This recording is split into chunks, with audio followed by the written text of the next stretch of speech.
Greetings, urban farmers, gardeners, and healthy food visionaries.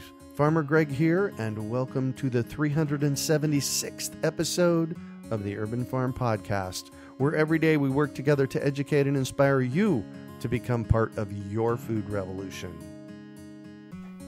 Do you want to save money at the grocery store, eat more organic, whole foods, cultivate food security, and feel more connected to the earth?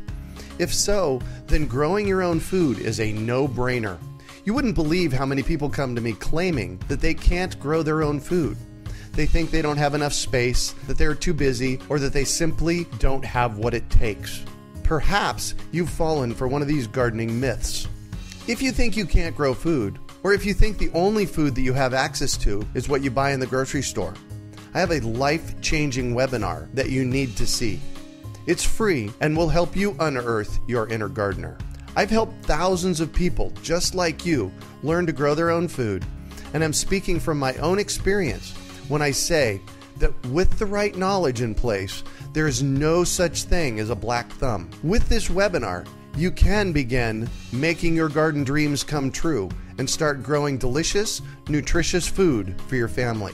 Just text GARDEN to 44222 or go to iwanttogarden.com and you will receive our free webinar about the 7 key factors you need to know to grow your own food. Remember, that's GARDEN to 44222 or iwanttogarden.com.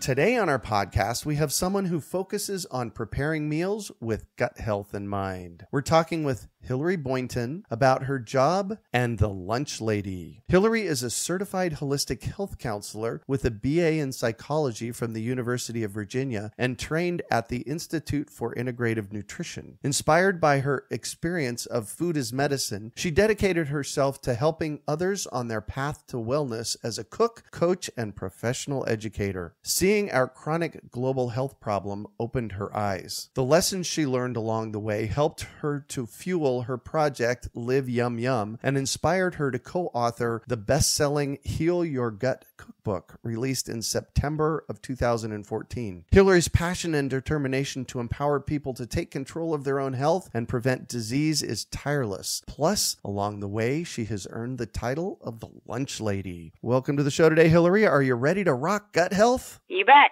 Excellent. So I shared a bit about you. Can you fill in the blanks for us and share more about the path you took to get where you're at today? Sure. Well, it's kind of a story going back about 15 years, my health journey, I guess now looking back, I'm like, oh my gosh, or more, maybe like 18, when I really sort of started to wake up to something was going on with my health. I was one of those people that fell hook, line, and sinker for fat-free in my high school days, and my mom fell for it, and my sister, and I just thought that was the answer to everything, and so I cut fat pretty much completely out of my diet, as much as I could anyway. And I was an athlete and, using my body, burning lots of calories and just replenishing with nothing that good, and now looking back, I can't even believe what I did, but then went on for probably well into my 20s, so 26 or so. I got married at 25, and then at 26, I had trouble having babies. I couldn't hold a pregnancy. So I had 4 miscarriages over 3 years, and that was like a really, really painful time in my life because I was like, I'm so young, and why would this be happening to me? And then I ended up having triplets through in vitro, and then 2 more came shortly after that. So I had 5 kids in 4 years. Wow. They were natural. So I do know, looking back, yes, that stress played a role in there too. And it wasn't really until I had my babies that, I think I was just actually commenting with somebody yesterday about this, that when people have children, that's when often things shift, because all of a sudden it's like when they're pregnant or trying to get pregnant or having children, it's like all of a sudden you're responsible for another human or several humans, and you're like, oh my gosh, I have to make sure they're okay too. So it's not just we can abuse our own bodies, but now here it's we have to take care of somebody else. So that's when I really started to wake up, and I wanted to feed them well, and I made all their own baby food. I made several mistakes from just microwaving formula and I don't even know, vaccinations that I wish I hadn't done so early, and I didn't know anything. Right. And I just trusted what my pediatrician told me to do, and not that it was any ill intention on his part. They weren't the choices I would make today, knowing what I know. And then when I had my 4th baby, he was covered at 2 months in eczema, head to toe. So he was scratching every night for 2 hours. I'd have to pin him to my body, and I had these 3-year-olds. And then shortly thereafter, I was pregnant with my 5th baby, so it was kind of a nightmare in my house. And I tried everything to heal him. I wanted to heal him naturally, but I eventually ended up putting him on Zyrtec twice a day and steroid cream because this family friend of ours who was a pediatrician was just like, you have to put this baby on steroid cream. So I did, and he was a little bit better. But I knew as soon as I didn't put on the steroid cream that his eczema flared again. So I knew something was going on inside of him. And it was actually, it's funny, I've just reflected on this in the last month that as soon as I had the triplets, I sort of discovered Jamie Oliver and Alice Waters and had said, I want to change the school lunches, even though my babies were babies. But I was just got passionate about that. And there was a woman in town that somebody hooked me up with and said, if you want to do that, she tried to do it before, you should hook up with her. And that's Kristen Canty, who wrote and directed Farmageddon, and which you may have heard of. It's a great documentary. So I went to her house, and we were talking about school lunches, and she was mentioning Weston Price this and Weston Price that, which is, I'm sure you're familiar, but an organization centered around food and ancient traditions and stuff. I didn't know what she was talking about. But anyway, she said, you got to get this kid on raw milk, bottom line. I'm like, what the hell is raw milk? But I didn't care. I was like, I'll try anything. And so, we had this like underground co-op where we were getting raw dairy. Milk. And she and her family would pick up the milk for me, and then I took my turn, and I was like, I remember I was driving to Boston or Cambridge, and I had 5 kids in the back, and I drove up to this like chain link fence and then like a padlocked shed, and I opened it up, and there was just a fridge in there with all this raw dairy. I'm like, oh my God, what is going on here? It was like contraband. Right. But I was just like so bizarre that I had to go to that level to get this food. I put him on raw milk and cod liver oil, and he was like completely healed in a very short time, like months, like a couple months. And so at that point, I was just like, wow, real food healed my child when everybody else said differently. I saw Sally Fallon speak, who's the founder of the Weston Price Foundation, and I walked out of her speech, and there was the Amish all lined up, and I was like, oh my gosh, Amish people, and they needed someone to run a co-op, and so I ran their co-op for 6 years in Massachusetts, and then just got really into health and wellness and wanted to spread the word and shout from the rooftops. So I started teaching cooking classes and educating my community, and we have a daughter with epilepsy, so I was always on a quest to find something to help her. And that's when I came across the GAPS diet, and I had seen Natasha Campbell McBride, who's the founder, the creator of the GAPS diet, which is the gut and psychology syndrome, so the gut-brain connection. Right. I'd heard her speak a couple times and felt completely overwhelmed. But then I met with this medical intuitive who said, you guys need the GAPS diet. And so we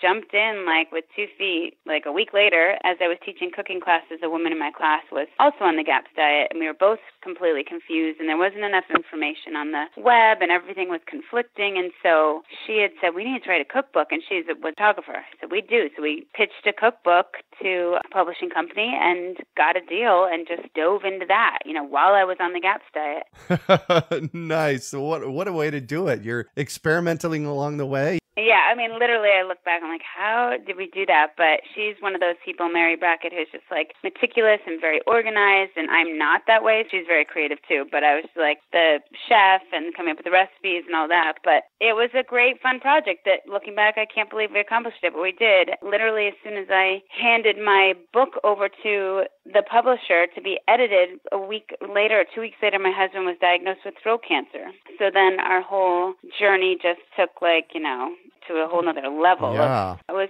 pretty incredible. And that was 2013. But I knew now at that point that the immune system and gut health plays such a role in our health. And I had seen this kind of coming. I was like, he was severely stressed and, making some poor lifestyle decisions. And it was just like, I was kind of waving the red flag, like, buddy, you got to wake up. And then, which I think so often I see people waiting for that wake-up call. They don't change before, they just are like, everything's going to be okay. And then wham, you get that cancer diagnosis. And it's like, oh, all right, now I have to wake up. I call that the Mack truck moment. Looking back, it's just like, oh my God, like your whole life just turns in an instant. It does. And I know there's so many people that have cancer, and that's why I'm so passionate about this. So much of it is preventable. So we treated it on our own for 8 months. We didn't really tell anybody, no family, a few friends, but we did everything you could ever imagine, from cannabis oil from like South Africa, because it wasn't even known in Massachusetts back then, really. And we did like GC-MAF from England, and chi therapy and breath therapy and juicing and Gerson and coffee enemas. You name it, like we tried it. And I do believe we really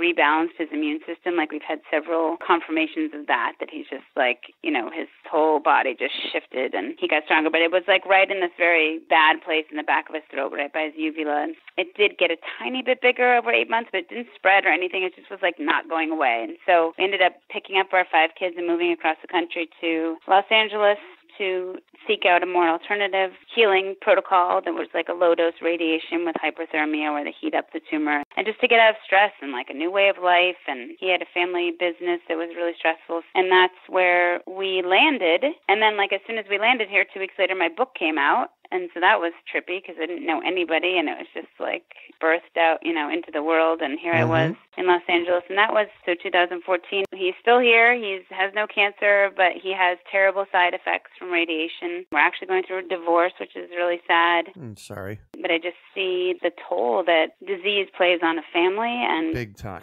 individual, and he'll never eat solid food again. I mean, he can have some little things, but he mostly blends all of his food. He has terrible necrosis in his jaw, where his jaw is basically rotting. He's lost several teeth, and he can't open his jaw very wide and has trouble swallowing. It's just, I wouldn't wish it on anybody. And he's young. He's only 49, and we've spent 5 years kind of battling, in that dance with cancer. Then my kids ended up here in Topanga, California. We moved 3 times in California within LA, and we found this great nature-based school here in Topanga, and that's where I saw this opportunity of this, here these people are very connected to the land. And actually the first day we arrived there and checked out the school, the chef there were only like 30 kids at this point, and the chef had kids had caught their own fish and cooked it that day. And then she's like, I really want to roast a whole goat. And I'm like, what? This is unbelievable. And so I was like, this is our place. We got to go. So, but as the school got bigger, the lunches got outsourced and kind of the food program went downhill a little bit. Step in the lunch lady. And now I'm the lunch lady.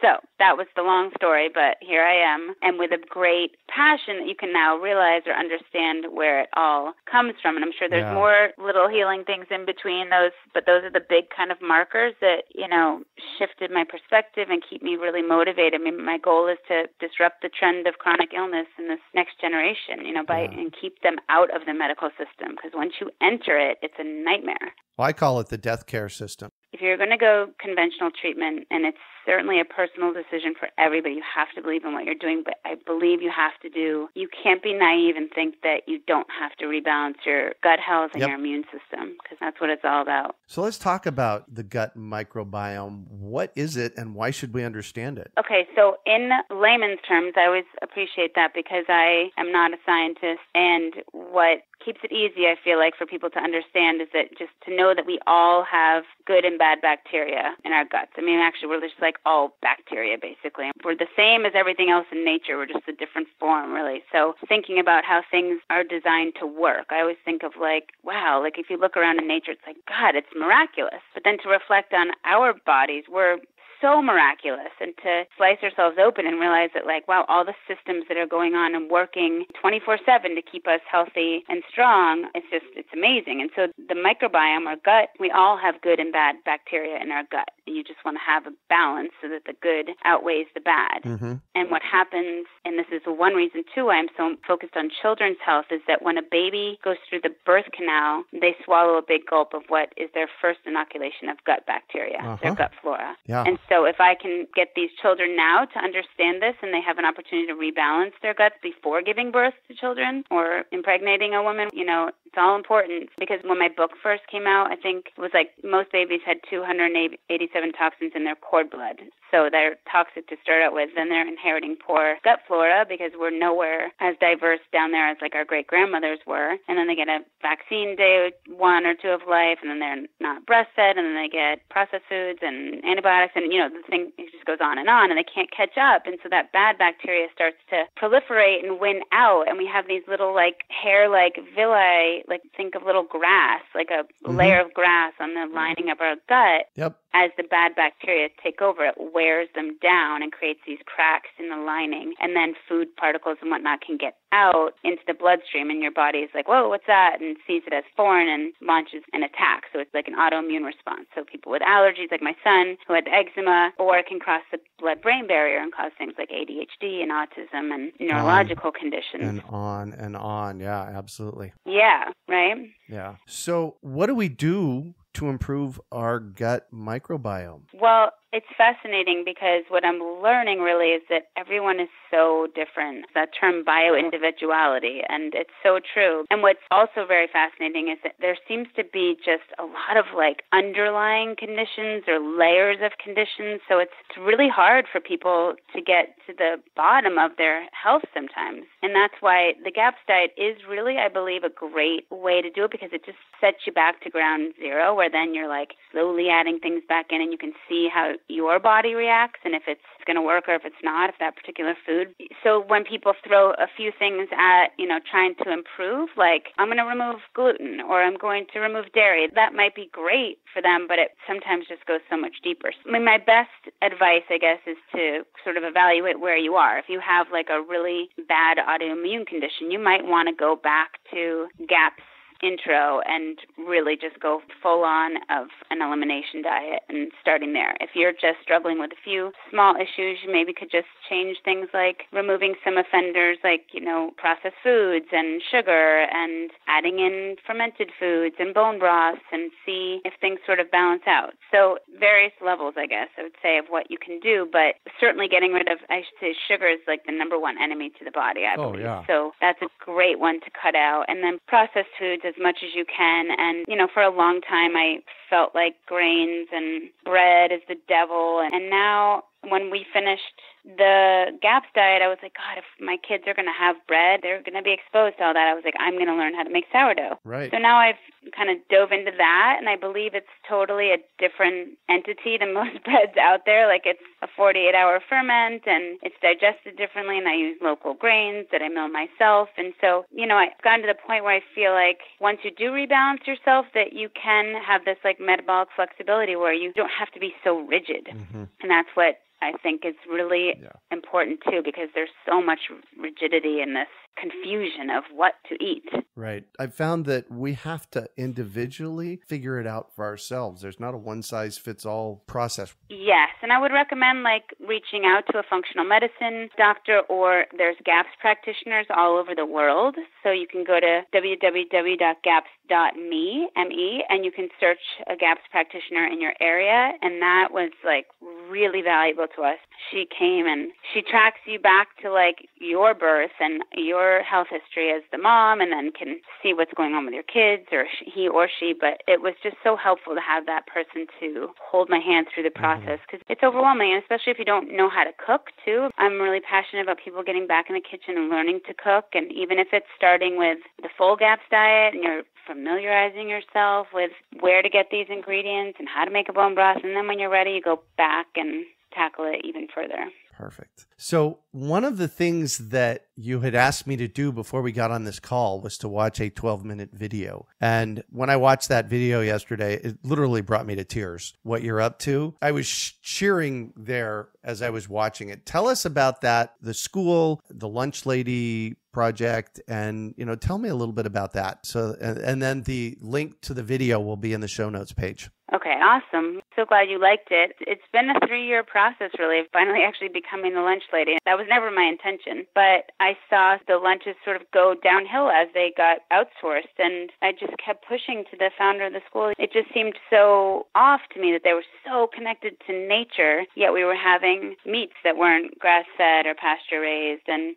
big white hoagie rolls, or, it just good intentions, but it just didn't cross over with the level of nature connection and what they're so cutting edge and doing amazing things, and they've brought me that nature connection. I felt like I was so connected to food, but didn't really realize how important nature connection is. So I realized when Dr. Paul one day, he's the founder of the school, we were at a camping trip, and he was standing there, we're all in a circle, and he was just saying thanking the redwoods for holding us for the whole week, and they're just these amazing trees that have billions of microbes at their base, and that keep them healthy and strong. And I was just oh my gosh, you are a redwood, we're no different. We're big tall trees with billions of microbes at our base. And so realizing that we're no different than anything in nature, and that same connection needs to be appreciated, how we feed ourselves. Like I always say, like if you were to pour like a little bit of gasoline around that redwood, it probably would be okay and survive. But if you continue to do that day after day after day, it's going to die. So anyway, so I kind of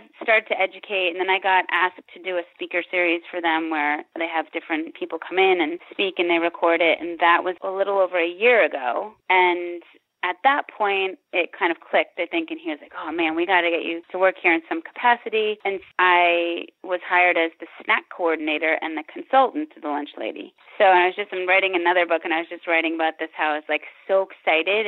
But I was actually, like, freaking out because it was 125 snacks a day. I'm like, I've never made 125 of anything, and how am I going to do this? And how am I going to make bone broth for 125?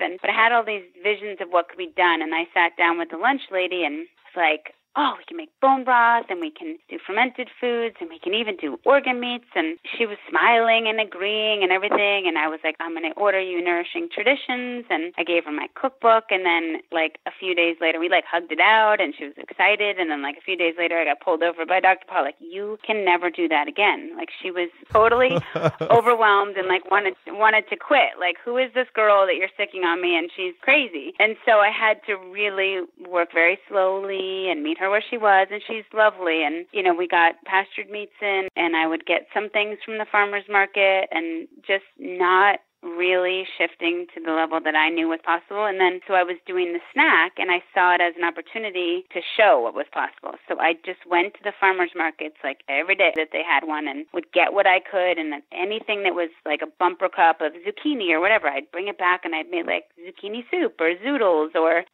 saute them up or roast them up, and these kids would get a little taste of like something new. And I always had Organic Pastures was incredible, and they donated raw cheese and raw butter and cream to us. So I was introducing them to that, like healthy fats, and I reached out to everybody I knew from like the Weston Price Foundation. So like Sandeep from Pure Indian Foods ghee, like he sent me ghee, and Dr. Linda sent me kelp sprinkles that I would put on the popcorn. And then my friend has a red palm oil company from Gambia. That's her family. So I would cook popcorn in that, and that would look like movie theater popcorn because of the red palm oil. So I just really, like any opportunity to educate, I would have little like chalkboard signs that would say like, do you know what this is? And it would be a chestnut or a hibiscus flower, or I'd get like a piece of a local banana tree. And I just was like constantly introducing new foods, and the kids were like running to the line and just so excited to see what Miss Hilary had that day. And then once a month I was able to do a harvest meal where I could do the whole lunch. So that's when like I would bring in farmers and just go, I went all out and just did a beautiful farm to school lunch, towards the end of the semester. So as Christmas was approaching, I was sort of pushing like, come on, we got to change it up even more. Like we can do this. And Dr. Paul, was resistant, and I just, maybe we'll start next year. And he was struggling with some health stuff. And I was like, what are we waiting for? My story. These kids need this nutrition now. Like, why would we wait another 8 months? I'm ready. I mean, as much as I now looking back was like, oh my God, I didn't know what I was doing to be running a whole lunch system, but I was like, I'm ready. So the day of Christmas vacation, he's like, okay, you got the job. And it was intense because he had to like let somebody go, and she was a friend of his, and so it was a lot. And I was like, okay, great. But I had 5 days to get ready for Christmas for 5 children. And then my husband took the kids off to Massachusetts for a week, and I had a week to essentially open a restaurant for like 70 people. It's been the most intense time from December until now. I feel like now I'm finally like, oh, I can breathe again. It was intense, but we did it, and that video shows what we did. I mean, I had to hire people and get rid of aluminum pans and bring in my cast iron and reach out even more to all my connections to get, healthier fats. So that's how I kind of worked my way in. So my listeners know that I'm always looking for epic, and this is truly epic. And I really want to encourage y'all that are listening to go to our show notes page and watch the video. It's just amazing. You've done an incredible job. So thank you for that, Hilary. Thank you. So I'm going to shift on you, and I'd like for you to talk about a time you failed, how you overcame that failure, and what you learned from it. Okay. I know. I've been thinking. Well, one of the biggest, and I don't know whether it's a failure or just a pivotal time in my life where I felt rejected. A learning? A learning, yes, definitely a time in my life. I mean, okay, so this goes back to when I was 13, and I tried out for the state soccer team, and I didn't make it, and all of my friends made it. And I just remember being so upset, like, oh my gosh, I didn't make it. And soccer was like a big part of my life, and I had played since I was 5, and I felt that rejection of like, oh my gosh, wow, like I'm not good enough. And something inside of me, I was that kid that like went out to my backyard or my driveway even and practiced every day and like kicked the ball against the wall. I'd ride my bike to the park and like play because I wanted it so badly. And I came back the following year and tried out again and made like the state team, and I made the regional team and even onto like the national pools. I definitely, looking back, I wasn't a born athlete. It just was that inner drive and determination and that vision of what I wanted for myself, where I watched people play and I'm like, I want that. Like, I want to do what that person's doing. And so realizing that we have that capability, even if you think you're not, born a runner or whatever it may be, or a chef or whatever, it just takes that drive. So with my kids, I say, like, I'm not going to schlep you all over town for a football practice if you're not committed to it, Mm-hmm. So that was a big learning experience in my life. Like, I always know, like, even if things don't come easy to me, that practice and effort and desire play a huge role in your success. Yeah, and not giving up. Yeah. So what do you consider your biggest success? I mean, my children, of course. I'm so, amazed that I have these 5 amazing children that just run so deep. My 6th baby, I guess, is my book. I feel like, it was just sort of this little engine that could, and the first publisher that we had was just like, you have to put paleo on the front or it's never going to sell, and you're shooting yourself in the foot. And I just stayed true to my heart and was like, this is not a paleo book. It's very similar, and it's in the, philosophy of foods that are good and bad, but it's not. It's a healing diet, a specific protocol. And I just get letters and I get testimonials all the time from people around the world just saying thank you and wow, we've healed with food alone. And so it's really, I just posted on my Instagram a month or so ago, this little boy, this woman posted, was like wrapped in gauze, head to toe. He looked like a little mummy because he was so covered in eczema. And a year into the GAPS diet, she showed like several pictures that I reposted. He was so incredibly healed. I mean, he still had a ways to go, but the difference was just unbelievable. Yeah. So it's that type of thing that just makes me really proud, and I feel like that was, I'm helping make a difference in the world. So what drives you? Keeping kids out of the medical system. I mean, my experience of what we've seen with disease and how destructive it is just to be able to help people prevent that is my drive, because I feel like it's so preventable. I mean, people do not have to be struggling the way they are. I don't know all the answers, and I know there's just, like I said, there's layers and there's addiction and there's so much confusion. And that's why just turning back to the way things used to be. And I can remember Sandeep saying from Pure Indian Foods, don't go buy things that have been around for only 20 years or even 50 years or 5 years or as a new fad. He's like, go on ancient tradition, things that have been around for thousands of years that people have thrived on eating and lifestyles. I mean, that's another thing I've learned, is that it's not all about food. It is about lifestyle and surrounding yourself with community. And that's one thing I love about the school, is that like the kids sit down and they eat together and they eat with their teachers and their peers and have conversations. And, there's a lot that goes into it. I'm driven by that knowledge that I know it's possible, that we don't have to suffer like we are. So if you could recommend one book for our listeners, what would it be and why? I would hands down say Nourishing Traditions by Sally Fallon. That book, she changed my life. I mean, Weston Price, for those people who don't know, was a dentist in the 20s and 30s who had patients coming into his office and with cavities and narrowing of the jaw and crooked teeth. And he's like, oh, things didn't used to be like this. And he traveled around the world to find, long story short, to try and find people living traditionally that were free of disease. And he did. He found, he found these little pockets around the world. And thank God he did the research. People can dive deeper into that, but he wrote a book, Nutrition and Physical Degeneration, but he found people thriving free of disease with perfectly straight teeth and green slime on their teeth because they don't even brush them, but they were perfectly healthy. And then one generation removed, when in came the white flour and the white sugar, was narrowing of the jaw and the crooked teeth and cavities and whatnot. And Sally Fallon started this foundation, and she wrote this book on traditional foods, and the first 80 pages are a very good base for nutrition. And she just